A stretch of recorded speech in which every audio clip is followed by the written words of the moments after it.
Hello friends, welcome back to my channel. मैं हूं आपकी फ्रेंड वर्षा। फ्रेंड्स, आज की इस वीडियो में हम बात करेंगे बीएड एंट्रेंस एग्जाम के सामान्य ज्ञान के प्रैक्टिस सेट की। तो चलिए फ्रेंड्स, वीडियो को स्टार्ट करते हैं। वीडियो को स्टार्ट करने से पहले प्लीज मेरे चैनल को सब्सक्राइब कर लीजिए, और अगर आपने चैनल को सब्सक्राइब कर लिया तो इस वीडियो को लाइक कीजिए और अपने फ्रेंड्स के साथ शेयर कीजिए। तो चलिए फ्रेंड्स, वीडियो को स्टार्ट करते हैं। फर्स्ट क्वेश्चन है आज की वीडियो का, रिहंद बांध किस नदी की सहायक नदी पर बनाया गया है? तो फ्रेंड्स, अब बात करें रिहंद बांध, तो वो बनाया गया है सोन नदी पर। तो ऑप्शन सी यहाँ पे हमारा राइट आंसर है। नेक्स्ट है एगमार्क क्या है? तो फ्रेंड्स, एगमार्क आपने देखा होगा, कोई भी प्रोडक्ट होता है तो उस पर एगमार्क का निशान लगा होता है, यानी कि एगमार्क ये बताता है कि ये प्रोडक्ट जो है, इसकी जो मतलब इसकी जो क्वालिटी है वो गारंटीड है, ये क्वालिटेटिव प्रोडक्ट है। इसलिए देखिए यहाँ पे ऑप्शन डी इसका राइट आंसर है। पदार्थों की गुणवत्ता की गारंटी की एक मोहर होती है कि हाँ, ये प्रोडक्ट जो है इसकी क्वालिटी अच्छी है, उसे एगमार्क निशान वहां पे लगा होता है। ठीक है, नेक्स्ट क्वेश्चन है, 19वीं शताब्दी में भारतीय हस्तशिल्प उद्योग के पतन का कारण बताया गया था। अब 19वीं शताब्दी में भारतीय हस्तशिल्प उद्योग के पतन का क्या कारण बताया गया था? तो फ्रेंड्स, अगर हम बात करें तो केवल ब्रिटिश निर्माण उद्योगों से प्रतिस्पर्धा करें, ये भी एक बड़ा कारण था। उसके साथ ही साथ केवल भारतीय रियासतों का समाप्त हो जाना, ये भी एक बहुत बड़ा कारण था। और केवल विदेशी शासन की स्थापना करना, ये भी बहुत बड़ा कारण था। तो इसलिए यहाँ पर ऑप्शन डी राइट आंसर होगा, क्योंकि ये सारे कारण थे जिसके कारण 19वीं शताब्दी में जो हस्तशिल्प उद्योग था उसका पतन हो गया, यानी कि वो कम हो गया या बिल्कुल ही डाउन हो गया। ठीक है, नेक्स्ट आते हैं, इंग्लैंड में औद्योगिक क्रांति ने संक्रमण के चरमोत्कर्ष को निरूपित किया। अब किस तरह से उन्होंने जो संक्रमण था औद्योगिक क्रांति ने, किस तरह से उसको निरूपित किया? तो यहाँ पर हम देखें तो देखिए, समाज से बाजार समाजवाद की ओर, यानी समाजवाद से बाजार समाजवाद की ओर ले जाकर उसको निरूपित किया, यानी कि औद्योगिक क्रांति इस तरह से वो लेकर आए। ठीक है, नेक्स्ट है, भारत में न्यूनतम मजदूरी अधिनियम कब लागू किया गया था? तो फ्रेंड्स, भारत में न्यूनतम मजदूरी अधिनियम 1948 में पारित किया गया था। तो ऑप्शन बी यहाँ पे हमारा राइट आंसर है, जिसको मिनिमम वेजेस एक्ट भी बोला जाता है। ठीक है, नेक्स्ट आते हैं, अब यहाँ पर फ्रेंड क्वेश्चन है, अंतर्राष्ट्रीय न्यायालय का मुख्यालय कहाँ पर है? तो फ्रेंड्स, ये है दी हेग में। ठीक है, तो ऑप्शन बी यहाँ पे हमारा राइट आंसर है। अब देखिए फ्रेंड्स, यहाँ पे क्वेश्चन है एंड नीचे हमारे ऑप्शंस गिवन है। जो कोई राज्य केंद्र सरकार के निर्देशों का पालन ना करे तो राष्ट्रपति क्या कर सकता है वहां पर? तो फ्रेंड्स, वह राज्य विधानसभा को भंग करके एक चुनावों का आदेश दे सकता है। यस, ये करेक्ट है। वह राज्य में संवैधानिक तंत्र की विफलता घोषित कर सकता है और राज्य के शासन के उत्तरदायित्व संभाल सकता है। ये भी बिल्कुल करेक्ट है। वह अनुपालन कराने के लिए राज्य को अर्धसैनिक बल भेज सकता है। ये भी करेक्ट है। तो इनमें से वो कुछ भी कर सकता है, ये उस पर डिपेंड करता है। अगर कोई भी राज्य केंद्र सरकार के निर्देशों का पालन नहीं करता है तो ये सारे ही ऑप्शंस उसके पास अवेलेबल है। तो इनमें से वो कोई भी ऑप्शन अप्लाई कर सकता है। ठीक है, नेक्स्ट आते हैं, भारत के किस राज्य में पहली बार गैर कांग्रेस सरकार बनी थी? अब हम बात करें गैर कांग्रेस सरकार बनने की, तो फ्रेंड्स, यहाँ पर जो राइट आंसर है वो है option number D, Kerala. Next है, सोवियत संघ का 15वां स्वतंत्र गणतंत्रों में विघटन कब हुआ था?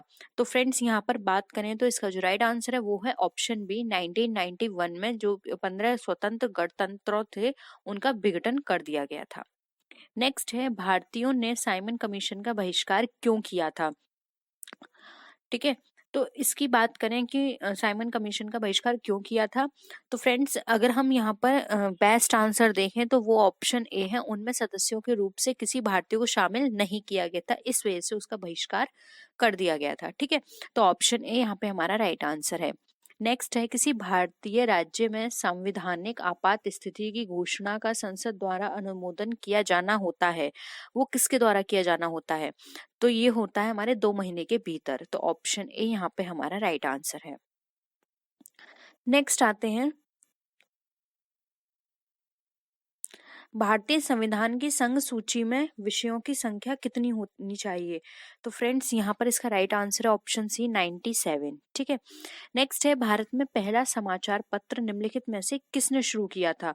तो फ्रेंड्स बात करें पहले समाचार पत्र की तो ये क्वेश्चन बहुत पूछा जाता है, ये शुरू किया था जेम्स ए हिक्की ने। नेक्स्ट आते हैं,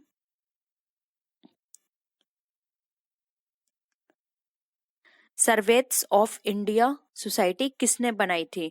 तो सर्वेंट्स ऑफ इंडिया सोसाइटी की बात करें तो ये बनाई थी गोपाल कृष्ण गोखले ने, तो ऑप्शन बी यहाँ पे हमारा राइट आंसर है। नेक्स्ट है, भारत में अंग्रेजी शिक्षा शुरू कब की गई थी? तो फ्रेंड्स ये शुरू की गई थी लॉर्ड मैकॉले ने अंग्रेजी शिक्षा, और इसको भारत में ही अंग्रेजी शिक्षा भी लेकर आए थे। ठीक है। नेक्स्ट है, भारत में प्रमुख फ्रांसीसी बस्ती बताइए। तो प्रमुख फ्रांसीसी बस्ती की बात करें तो यहाँ पर पौंडीचेरी आएगा इसका आंसर बी। नेक्स्ट है,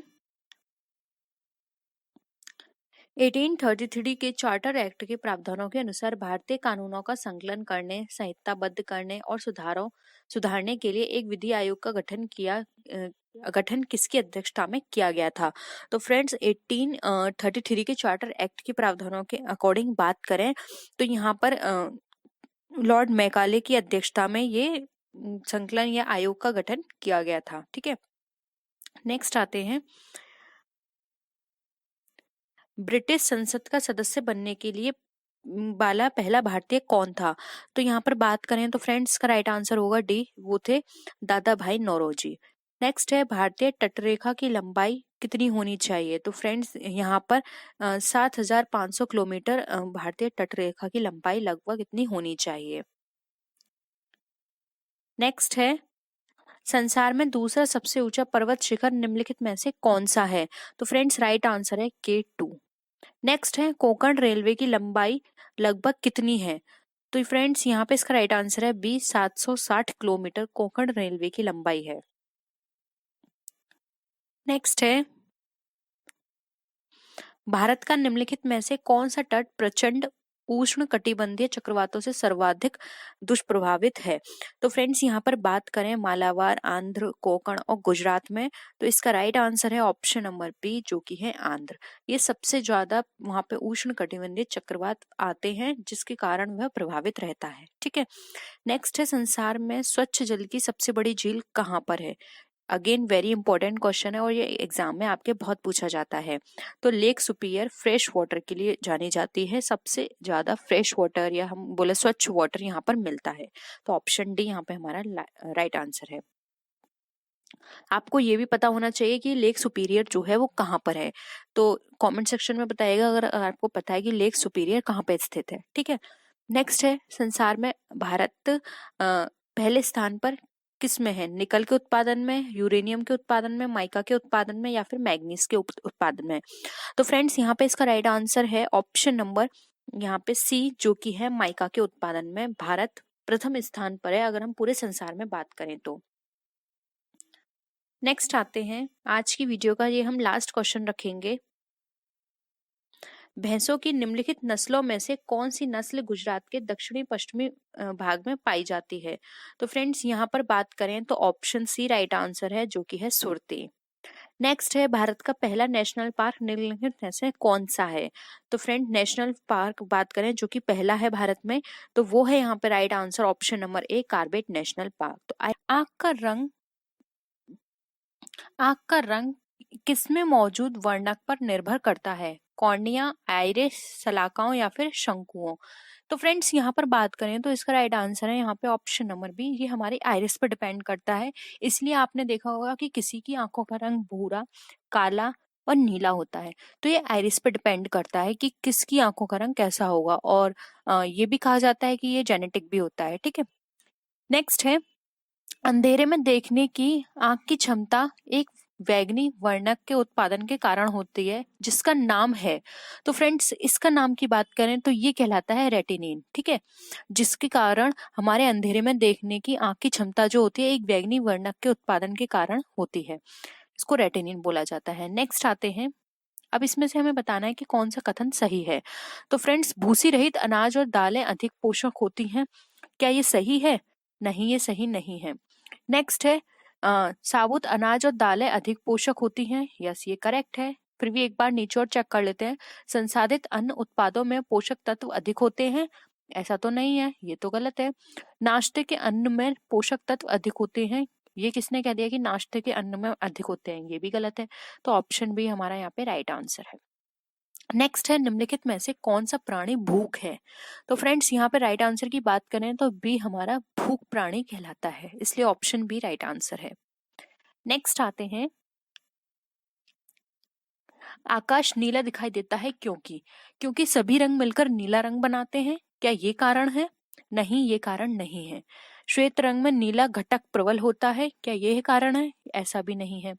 वायुमंडल में अन्य रंगों की अपेक्षा नीले रंग की अधिक प्रकीर्ण होती करता है, यस ये करेक्ट है। यह वस्तुतः नीला है, नहीं ये भी नहीं है। ऑप्शन सी हमारा यहाँ पे राइट आंसर है। नेक्स्ट है, संचार उपग्रहों में पृथ्वी के स्टेशन से सिग्नल ग्रहण करके विभिन्न दिशाओं में भेजने वाला यंत्र हमारा क्या कहलाता है? तो फ्रेंड्स ये कहलाता है ट्रांसपॉन्डर। तो ऑप्शन सी यहाँ पे हमारा राइट आंसर है। नेक्स्ट बात करते हैं, जब कोई जहाज नदी में समुद्र में प्रवेश करता है तो किस तरह से वहां पे चेंजेस आते हैं?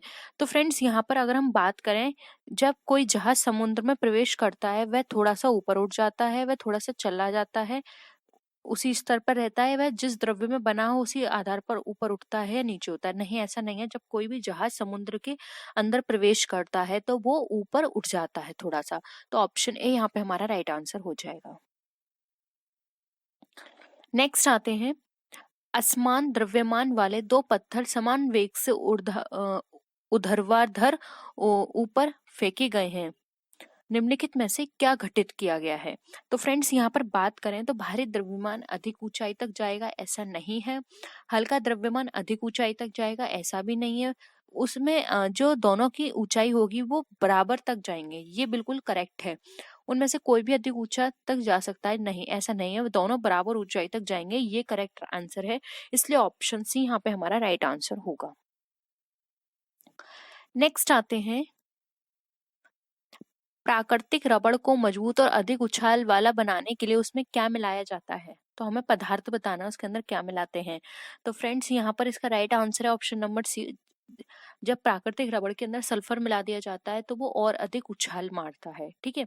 मजबूत और अधिक उछाल बनाने के लिए सल्फर मिलाया जाता है। नेक्स्ट है, विद्युत उपलब्ध कराने वाला कैगा सेकंड संयंत्र क्या है?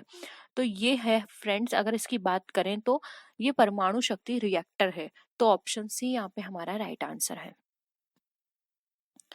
नेक्स्ट है, ऊष्मा द्वारा तत्काल नष्ट हो जाने वाला विटामिन क्या कहलाता है? तो फ्रेंड्स ये कहलाता है एस्कॉर्बिक अम्ल। ऑप्शन बी यहाँ पे हमारा राइट आंसर है। नेक्स्ट है, श्वेत फास्फोरस को सदा रखा जाता है बेंजीन में, केरोसिन में, ईथर में या फिर जल में? तो फ्रेंड्स राइट आंसर है डी, जल में। नेक्स्ट है, निम्नलिखित में से कौन सा युग्म सही नहीं है? पन्नालाल घोष बांसुरी, गुरु गोपी कृष्ण कथक, निखिल बैनर्जी संतूर या फिर नंदलाल बोस चित्रकला? तो फ्रेंड्स यहाँ पर बात करें तो निखिल बैनर्जी संतूर ये सही युग्म नहीं है। तो ऑप्शन सी यहाँ पे हमारा राइट आंसर है। नेक्स्ट आते हैं, इब्राहिम अलकाजी किस क्षेत्र की जानी मानी हस्ती है? इब्राहिम अलकाजी की बात करें तो ये फ्रेंड्स जो हमें ऑप्शंस दे रखे हैं इनमें से कोई भी नहीं है। तो ऑप्शन डी यहाँ पे हमारा राइट आंसर हो जाएगा। नेक्स्ट है, निम्नलिखित में से कौन सा ज्वालामुखी मैक्सिको में स्थित है? कोलिया, पुरासे, सेमेरू या फिर इटना? तो फ्रेंड्स यहाँ पे राइट आंसर है इसका ऑप्शन नंबर ए, कोलिया, जो कि मैक्सिको में स्थित है। इसके बारे में बहुत पूछा जाता है तो आपको फ्रेंड्स इसे याद रखना है। नेक्स्ट क्वेश्चन है, समुद्र के जल को किस प्रक्रिया द्वारा शुद्ध किया जाता है? आसवन द्वारा, वाष्पन द्वारा, फिल्ट्रेशन द्वारा या फिर प्रभाजी आसवन द्वारा? ये क्वेश्चन में अगेन 2 से 3 बार पहले आपको करा चुकी हूँ, तो आपको पता होगा तो आप इसका आंसर दे सकते हैं। ये क्वेश्चन बहुत पूछा जाता है। तो ए है विधि आसवन द्वारा, ठीक है। नेक्स्ट है, निम्नलिखित में से कौन सी शीतल महासागर धारा है? इम्बोल्ट धारा, ब्राजील धारा, ओयाशियो धारा या फिर कैनारी धारा? तो फ्रेंड्स राइट आंसर है इसका ऑप्शन नंबर ए, इम्बोल्ट धारा शीतल महासागर धारा कहलाते हैं। नेक्स्ट है, निम्नलिखित में से कौन सी संस्था निर्यात संवर्धन में संबंधित नहीं है? व्यापार विकास प्राधिकरण, खनिज तथा धातु व्यापार निगम, सहकारी विपणन समितियां या फिर भारतीय राज्य व्यापार निगम। तो फ्रेंड्स राइट आंसर है इसका सहकारी विपणन समितियां जो है वो हमारी निर्यात संवर्धन संस्थाएं नहीं है। नेक्स्ट है, अब यहाँ पर हमें बताना है निम्नलिखित में से कौन सा समूह केंद्रीय कर से संबंधित है? तो फ्रेंड्स केंद्रीय कर से संबंधित बात करें, सक यहाँ पे फ्रेंड्स कुछ नहीं है, आप इसको हटा दीजिए, प्रिंट मिस प्रिंट है। आप ये देखिए समूह केंद्रीय कर से संबंधित है, ठीक है। तो यहाँ पर फ्रेंड्स बात करें तो समूह केंद्रीय से रिलेटेड यहाँ पर ऑप्शन बी आएगा, क्योंकि उत्पाद शुल्क, सीमा शुल्क और आय शुल्क ये सारी समूह से एक समूह को रिप्रेजेंट कर रहे हैं, ठीक है। जबकि बिक्री कर अलग हो गया, इसमें गृह कर अलग हो गया और इसके अंदर सीमा मनोरंजन ये अलग हो गया आयकर, ठीक है। तो यहाँ पे उत्पाद, सीमा शुल्क और आयकर ये एक ही से संबंधित हैं, तो यहाँ पे ऑप्शन बी राइट आंसर हो जाएगा, ठीक है। नेक्स्ट आते हैं पुस्तक to end hunger to a hunger free world के लेखक कौन है? तो फ्रेंड्स इसके जो राइट आंसर है वो है यहाँ पे ऑप्शन नंबर सी, जो कि है MS Swaminathan. MS Swaminathan again famous है, आपको ये बताना है कि किस लिए फेमस है MS स्वामीनाथन। मैं आपको पहले ही बता चुकी हूँ, आपको याद होगा, ठीक है। विश्व व्यापार संगठन यानी WTO किस वर्ष शुरू किया गया था? तो फ्रेंड्स इसकी बात करें WTO की, जिसको वर्ल्ड ट्रेड ऑर्गेनाइजेशन भी कहा जाता है, तो इसका शुरुआती वर्ष की बात करें तो ये था 1995 में, ठीक है। तो ऑप्शन सी यहाँ पे हमारा राइट आंसर है। नेक्स्ट है, किसने कहा था देशभक्ति धर्म है और धर्म भारत के लिए व्यापार है? राज नारायण बोस ने, बाल गंगाधर तिलक ने, स्वामी विवेकानंद या फिर आचार्य विनोबा भावे ने? तो फ्रेंड्स इसका राइट आंसर है ऑप्शन नंबर डी, ये कहा था आचार्य विनोबा भावे ने कि देशभक्ति हमारा धर्म है और धर्म भारत के लिए एक व्यापार है, ठीक है। नेक्स्ट है, निम्नलिखित में से कौन सा वैक्सीन नहीं है? तो इन सारे ऑप्शंस के अकॉर्डिंग बात करें तो प्रोजेस्टेरोन वैक्सीन नहीं है, जबकि BCG, एंटी रेबीज और पोलियो ये सारी वैक्सीन है, ठीक है। नेक्स्ट है, और ये हमारी आज की वीडियो का लास्ट क्वेश्चन भी है फ्रेंड्स, दूरस्थ स्थानों पर विद्युत चुंबकीय तरंगे भेजने वाला पहला वैज्ञानिक कौन था? James Clerk Maxwell, Heinrich Hertz, Thomas Alva Edison या फिर जॉन लोगी बियर्ड?